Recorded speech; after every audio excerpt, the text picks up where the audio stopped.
সুখ বা দুঃখ এটা কিন্তু একটা স্থির বিষয়।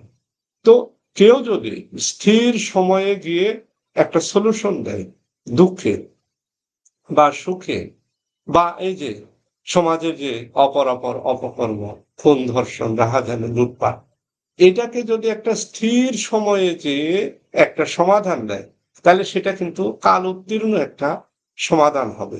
যেমন এই যে প্লেটোর রিপাবলিককে বলতেছে কি, এটা একটা কাল উত্তীর্ণ লেখা, অর্থাৎ কালকে জয় করছে, প্রত্যেক কালেই সমানভাবে প্রযোজ্য। তার মানে কি, এটা সময়ের যে স্থির ডাইমেনশন, সেইখানে গিয়ে সেই অনুভূতিতে গিয়ে এটা লেখা, যার কারণে এটা 3000 বছর পূর্বেও যেমন ছিল, এখনো তাই আছে, এবং ভবিষ্যতেও এর একটা গ্রহণযোগ্যতা থাকবে, কারণ এটা কাল উত্তীর্ণ, এটা স্থির সময়ে গিয়ে লেখা। আবার কিছু কিছু লেখা আছে না, দেখবেন যে কাল উত্তীর্ণ হয় না, 1-2 বছর পর ওই লেখা সবাই ভুলে যায়। তো ওইটা কি, ওইটা চলমান সময়ের নিরিখে লেখা, চলমান সময়ের উপযোগী করে লেখা, ওইটা ওই সময়কে অতিক্রম করতে পারে না, কালকে অতিক্রম করতে পারে না। তো সময়ের এই যে দুইটা রূপ, তো আমরা যদি যে কোনো জিনিসকে স্থির সময়ের নিরিখে ভাবি, তাহলে হবে কি, জীবনটা সহজ হবে।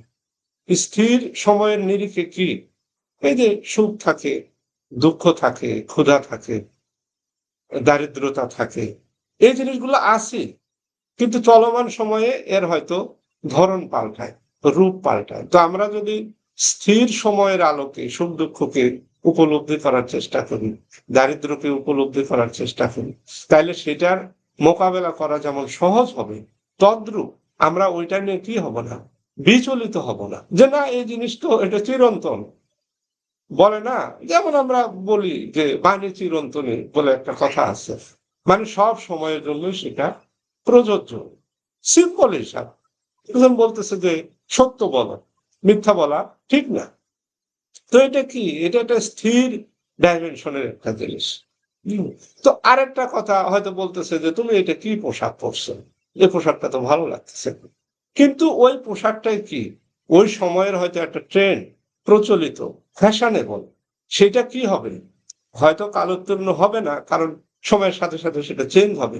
তো এটা কি, এটা হলো চলমান সময়।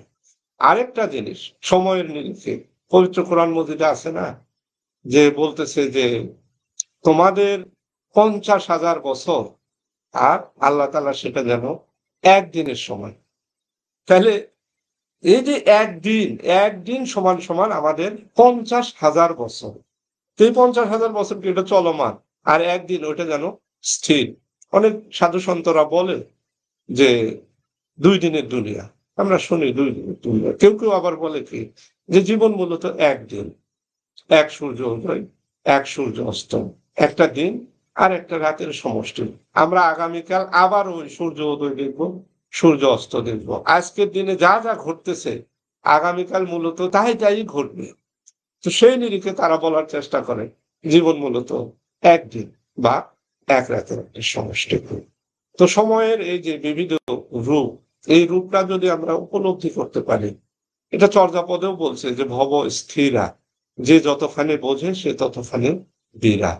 তো সময়ের স্থির রূপ যদি আমরা বুঝতে পারি, এবং সেই স্থির রূপে গিয়ে আমরা যদি কোনো পরিকল্পনা বা কোনো লেখালেখি বা যে কোনো সমস্যার সমাধান খুঁজি, তাইলে সেটা কি হবে, কাল উত্তীর্ণ হবে, সব সময়ের জন্য সেটা সমানভাবে প্রযোজ্য হবে, এবং জীবনটা কি হবে, সহজ হবে। আর যদি আমরা চলমান সময়ের নিরিখে কোনো কিছু সমাধান খুঁজি, তাইলে ওইটা 2 দিন পর কিন্তু ওই সমাধান কার্যকর নাও হতে পারে।